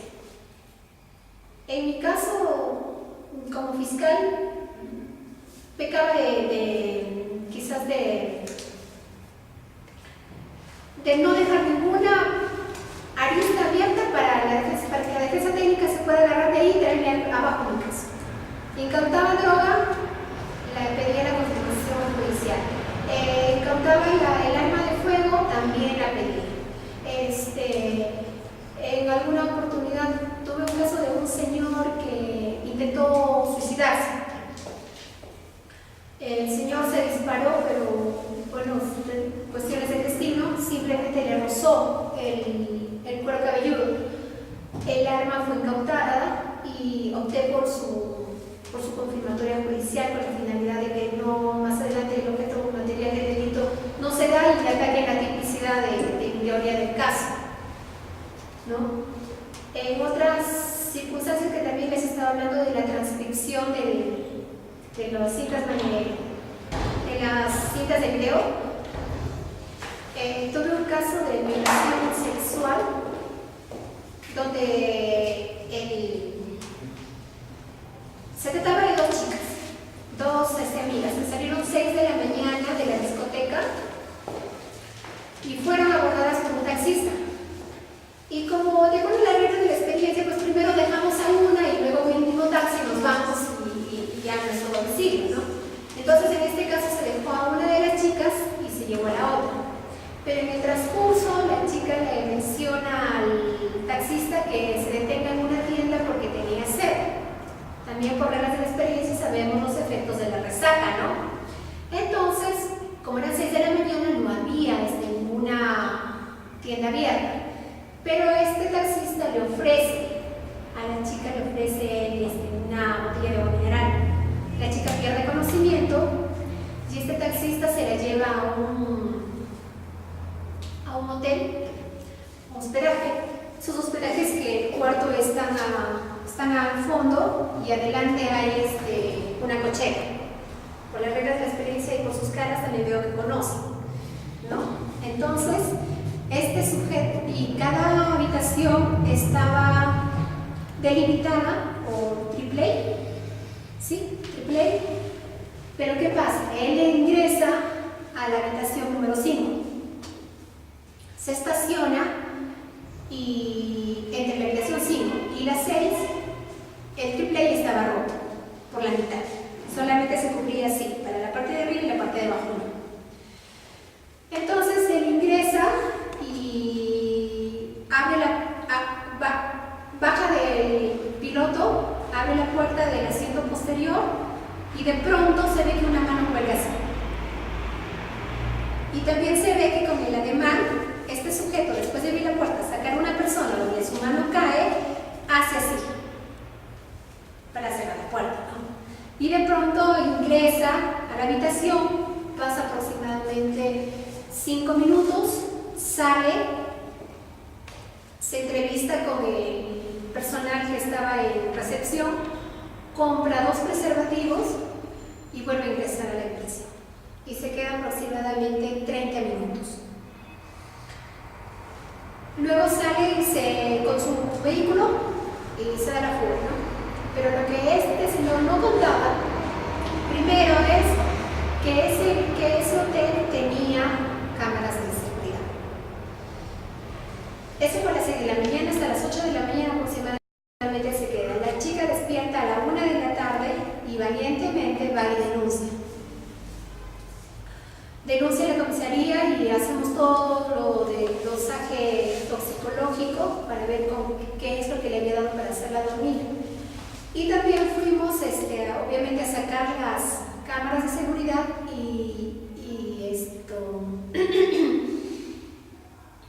y pudimos obtener la placa del vehículo. Ingresamos a SUNAR, pusimos la placa y apareció el nombre de una persona de sexo masculino y también de una de femenino. Ingresamos a ficha RENIEC y ubicamos el rostro del propietario. Y resulta que era el mismo que estaba conduciendo el vehículo. Inmediatamente pedimos detención preliminar. ¿Por qué delito?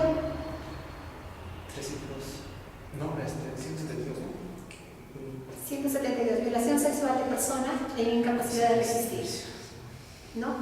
Entonces, pedimos la detención preliminar, presentamos todos los medios que teníamos hasta ahí, que era el video sobre todo, y logramos detenerlo.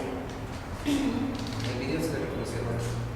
Logramos detenerlo, pero él decía de que él había entrado con la chica a estacionarse y que había salido con la chica.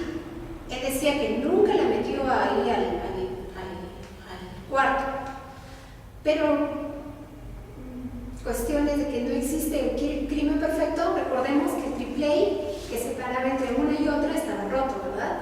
Entonces ahí se vio con los ademanes en que él sacaba a la chica, se caía el brazo y él cargaba y se iba medio tambaleándose porque la había metido. Pero ¿cómo sabemos qué había pasado adentro? De repente la puso para descansar, no tuvo pena por la chica y la puso para descansar. Y en el examen citológico de ella había salido negativo para espermatozoides. ¿Cómo acreditar que adentro la ultrajó sexualmente? Si se trataba de una señorita de 26 años y tenía una hija de 7 años. Porque si hubiera sido virgen, bueno, más fácil, pues, ¿no? Porque ahí se ve si ha sido reciente o no el acto sexual o la exploración, ¿no? Y no había espermatozoides. ¿Por qué no había espermatozoides? Porque había comprado los preservativos. Para eso fue importante la declaración del testigo, que era el recepcionista, porque no se ve, ahí hacen un intercambio, en el video se ve que hacen un intercambio, pero nada más.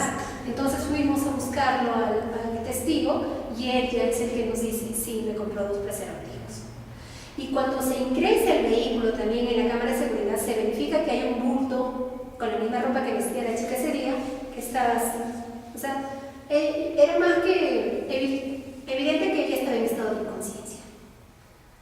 Bueno, en ese caso se hizo la transcripción, se verificó que él la había cargado a la chica y la había ingresado, y por eso es que él quiso cogerse una terminación anticipada, pero quería una pena suspendida.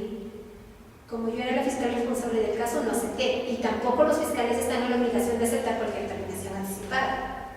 La terminación anticipada no es un derecho del acusado, y peor aún, que ya está inaplicable o está improcedente para esos delitos, ¿no? Por esta última norma que ha salido. Ya no hay terminación anticipada, no hay confesión sincera y no hay conclusión anticipada de juicio oral. Bueno, entonces fuimos a juicio. Y el juicio, para salvaguardar lo del artículo 187 que les hice mención hace un momento de la transcripción de los videos, felizmente que me habían tomado el trabajo de hacerlo cuando él estaba detenido, porque tenía 24 horas, ahora es más, tenía 24 horas para los actos de investigación. ¿Para qué? Para pedir ¿qué?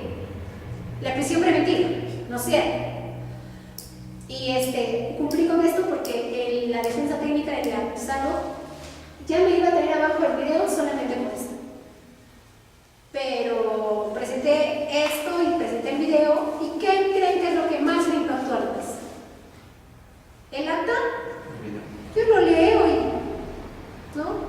pero verlo, ver que entra un bulto, ver que la saca la chica, que cae la mano 2 o 3 veces así, eso es lo que impactó. Y se condenó, se obtuvo una sentencia condenatoria en este caso. Entonces, ustedes como defensa técnica es fácil para ustedes, se agarran de cualquier cosa, pero para el Ministerio Público es el trabajo arduo. Ahí es donde el Ministerio Público tiene que estar pendiente de cada uno de lo que establece el Código Procesal Penal, porque algunas cuestiones están escondidas. Por ejemplo, del artículo 137, como les acabo de decir, de la formación del expediente judicial, no mucha gente tiene conocimiento, no muchos abogados tienen conocimiento. Creo que ni los fiscales conocen de ello. Bueno, ¿alguna pregunta, algo? ¿Alguna consulta? En algunos casos, por decir, en estas cámaras de seguridad, por decir, dice no se puede descargar, no te podemos proporcionar el video.